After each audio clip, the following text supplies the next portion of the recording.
Hi, everybody. Welcome to the two-man game here on Claves Online. I'm Bob Ramsey. That is my partner, Matt Rocchio. Rock, we're getting ready for a big weekend as these series have each game continues to fool us, which means it's wide open for entertainment value on the weekend. Maybe not wagering value because nothing's going the way it's supposed to. Yeah, it has been a little bit tricky. It's kind of crazy too how the days have kind of stratified now after the first two games. You now have Milwaukee, Boston, and Golden State, Memphis are on the same day, and those ones look like they're going to be battles maybe through 6 or 7. And then you have Miami, Philadelphia, and Phoenix, Dallas. Those ones look like they're going to be much shorter. Right. Obviously, tonight with the news that Joel Embiid is going, they've got a mask for him. He's been cleared out of concussion protocol. It looks like Joel Embiid is going to play in Game 3, so maybe that series as well completely gets turned on his head. But I mean, when you look at the NBA in the past, I would say semifinals out of 4 series, having 3 that could go 6 or 7 games, it's pretty damn good. I'm not saying that the Heat would sweep the Sixers, but without Embiid, I can't come up with a scenario by which they could win a series against Miami. Yeah, I think the Miami series and the Dallas series are both showing you things. Just and that's what we've been talking about all year. The unicorn-like fives just give you a wild card in today's game that completely change the equation. And, Right. and Bam Adebayo is that equation changer when you only have guys like DeAndre Jordan to put up against him. Obviously, if you have your own MVP level unicorn like Joel Embiid, it completely shifts it the other way. But you're absolutely right. Without Embiid, I think that was going to be a sweep, because even in the moments when Philadelphia would make their run and take a lead, it would be snuffed out so quickly, either one by the offense of the Heat taking over with guys like Bam, or the defense of the Heat would tighten up in the middle, and then all those wild drives and over dribbles from Maxey and Harden would stop contributing the same amount of points they did in the first half. And so it wasn't going to work. But now again, if Embiid comes back and he looks healthy, and I think that's still questionable for tonight. Earlier today, it looked like everything was trending towards Game 4. Obviously, I think if you're the Sixers, you want to take the risk and try to get one out.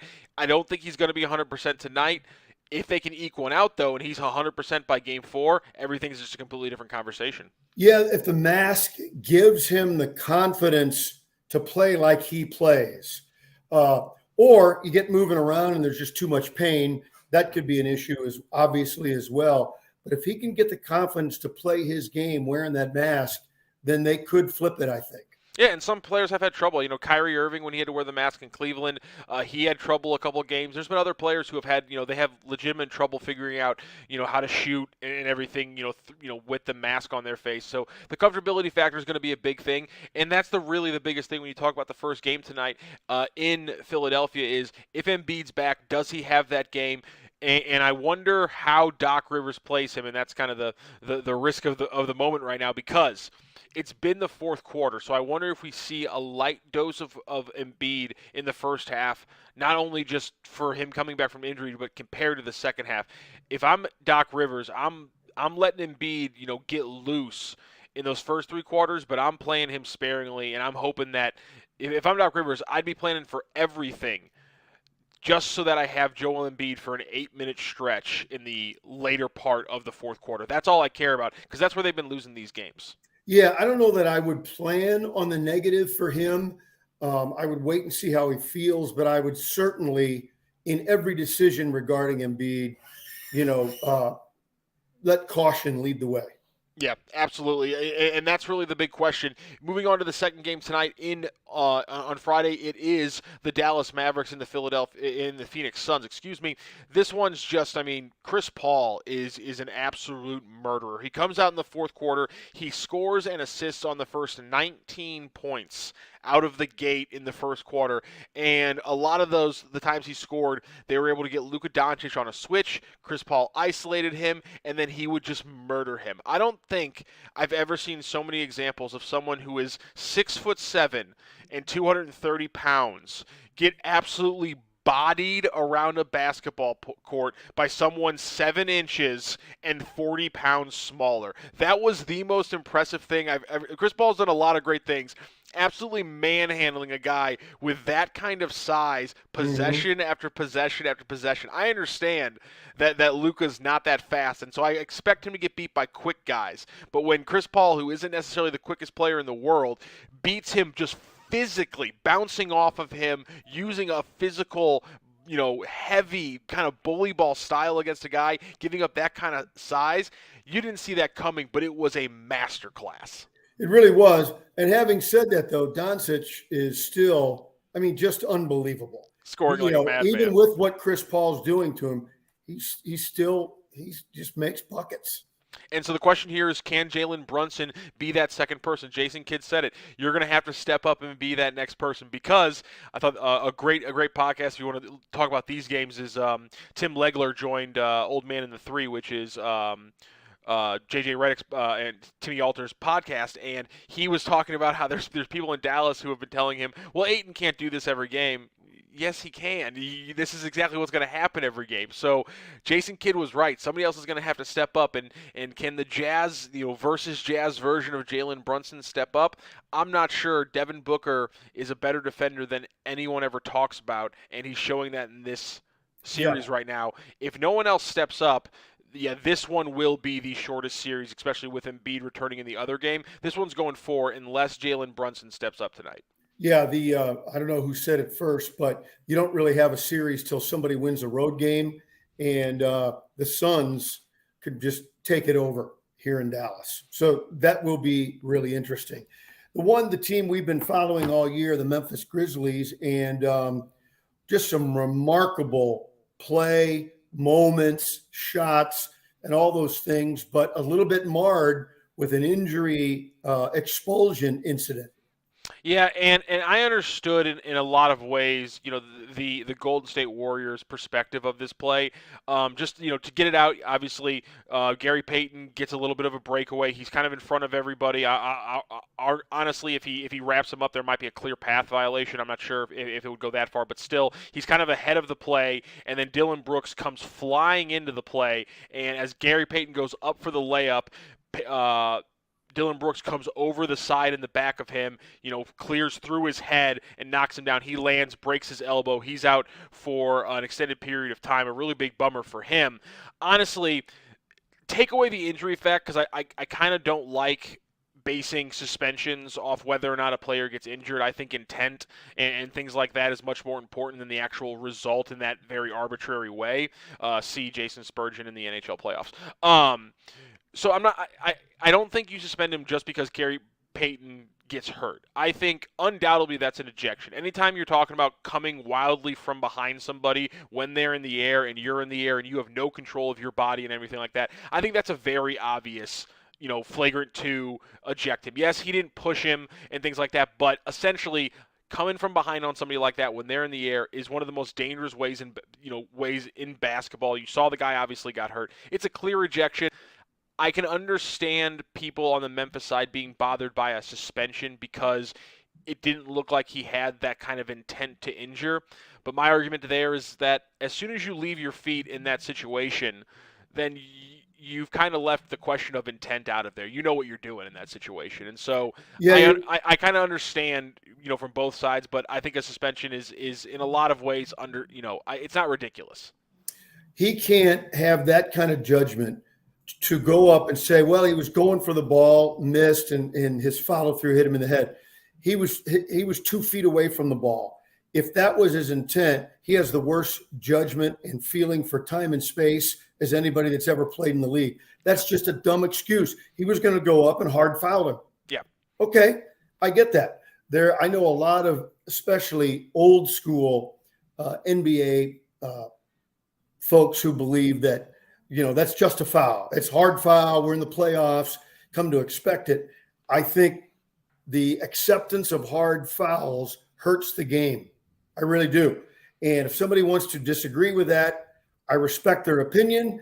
I'm not trying to win an election. I'm not trying to convince you, but I am convinced that it's hurting the game. It's so physical that most games there's a foul called, not just a foul made, a foul called on every possession. it's hurting the game. It's hurting the flow of the game. It's hurting the enjoyment. Hardcore fans, you're going to love it no matter what. If you want to grow the game, you got to clean it up. There's my soapbox. Hardcore fans don't want to hear it anyway.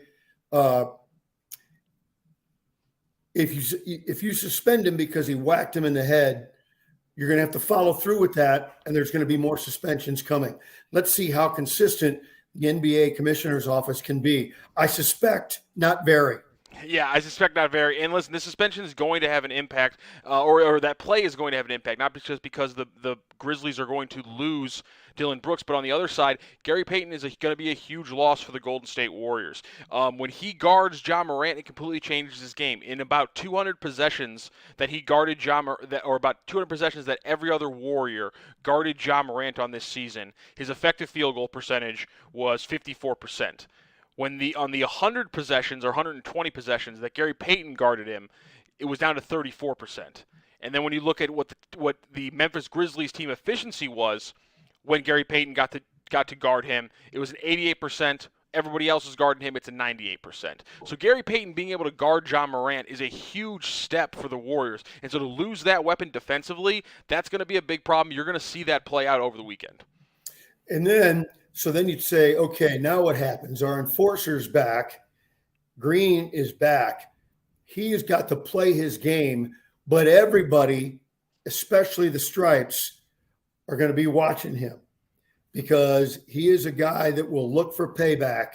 And by the way, I don't blame him. I get it. But to your point, with Peyton out, they need him on the floor defending. Yeah, absolutely. I think that's a really good point. They need everyone to chip in.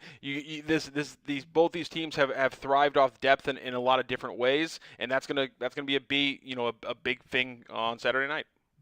Yeah, and if I were the Grizzlies, your offense is going to be fine. What you've got to worry about is defending, because at home Golden State is going to light it up. Yep. So you better lock it down. And again, we talked about it, and I think it was a huge thing in that game too. When they defended better, they got more opportunities to run. The game didn't turn into a half-court game, and then they were able to obviously win and execute late in the situation. If they can't play good defense and it is a half-court game, they're going to lose it almost every time. It is funny that some of us who don't like the things that would cause fireworks are sucked into the drama now because of those untoward things that are happening. I can't wait to see the next game. It's fantastic. And speaking of games we can't wait to see on Saturday, the other game is the Celtics and the Bucks. Now I have no idea what to think of this series because the Celtics coming back and slaughtering the Bucks by 23 points was one of the most unexpected things we've seen in a lot of unexpected happenings so far in the playoffs. Jaylen Brown comes out and scores 30. Jason Tatum's a completely different player offensively. They changed up how they attacked Giannis, and I think that freed up Jason Tatum offensively. It worked in the first game, so I think Game 3, the biggest question is, how does Mike Budenholzer and the Bucks change that offensive attack with how Boston changed their defense? Because they were finally able to stop them. We know that Milwaukee has games where they can slog down, where they don't get their looks, where they're not taking enough threes, and Giannis isn't doing enough. That was clearly one of those games. Can they get back to Game 1 where the ball's moving, it's getting to Giannis in different spots, and they're dominating because of that? You know, I have the goofy key to the game with Milwaukee. If Brook Lopez has a good game, they win. Yeah. If he doesn't, because they're at home, they may not lose, but it'll be at the very best for them tight. If Lopez has a good game, they'll win handily. Yeah, and Lopez did have a good game, not just offensively, but he was not good defensively. He was getting beat in the drop. Jaylen Brown and Jason Tatum were victimizing him a lot out there on defense and when he actually was out there. So I like that. Brook Lopez is a good one to watch, and the good thing is he's easy to watch on the floor. You can find him easily. What are you trying to say? I'm just the guy's very tall, and he just always stands out. Now, not often do you see a lumbering 7'1" guy just standing in the corner on offense. It stands out. It stands out like a sycamore in a field. Well, so there you have it for the weekend. Let's go through our picks again. We think Phoenix is going to roll. Yep, undoubtedly Phoenix rolls. The thing that's the hard one to predict is Philly-Miami. It all depends on Embiid. I'm going to say Philly gets one of the two. Yeah, I really hope Philly gets one of the two. I think Philly gets tonight, and Embiid's even healthier in Game 2 on Sunday, and or game. I guess it'll be game 4, but game 2 for him on Sunday. And I think they get out of Philadelphia. It's not up 2-2, and it's really interesting. Draymond Green, I tell you, is the key. He's got to get big minutes in. If he doesn't, Memphis can steal one there. I think Memphis steals game 4 in that one, but I think Golden State, after that kind of play, I think they'll come out motivated, win game 3, and then I think game 4 kind of gets a little bit odd again and kind of evens things out. There we have it. And then sorry, you know what, Dallas, it's been fun. But you got to have Doncic on your Space Jam team to save the world, right? He's one of your 5. I think so, yeah. In fact, when the season's over, we're going to do our own current Space Jam team. And here's I like that. And guess who's not on it? Who's not on it? LeBron. You knew. Just a couple of years after the movie. Wow. Just taking him out of his own movie. That's harsh. I like it. There's our deep tease. All right. We'll know a lot more about what's happening after the weekend round, and I'll see you then, Rocc. See you then, Rammer. That's Matt Rocc. I'm Bob Ramsey. The two-man game. We're right here on Claibs Online. At St. Louis Acura, we have over 330 pre-owned vehicles of all makes and models. And all of them are covered by our St. Louis Acura Promise and backed by our Better Business Bureau A+ rating and 30 years in business. We also service all makes and models of vehicles, including glass and bumper repair, paint touch-ups, and full mechanical services from one of our 24 technicians. St. Louis Acura, better than ever for you, no matter what vehicle drives you.